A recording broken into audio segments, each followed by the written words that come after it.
Welcome everyone. Such a pleasure on behalf of Kiran Mirchandani and me.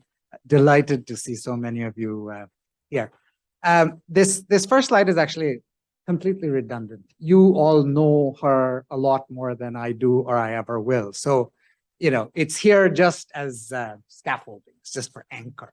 But I wanted to tell you two things, just by way of introduction to Dr. Arfa, phenomenon that she is.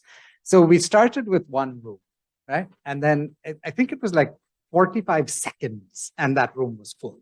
So, and then finding rooms at the U of T is never at the best of times easy. There's multiple levels. And I was like, puzzled. I said, who is this? So that was one incident. So we found the other room and very grateful to the Institute for Gender Studies, Kiran, for finding it. So thank you. So that was one.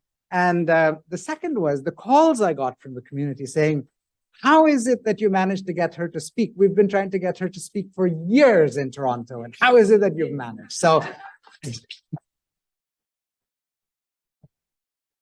I said, I have no idea. But it's such an honor, Dr. Arfa, such an honor to have you here. And, you look at this list of accomplishments, and these are just a very tiny subset of the sorts of things that this force of nature has accomplished, and hopefully will go on to accomplish many, many more such things. I mean, it's profoundly humbling when you're with this person, and the kind of humility she exudes is it's astonishing. I've really cherished our interaction. I hope we have a lot more of these going forward. And I'm deeply grateful to Zarminae for introducing us.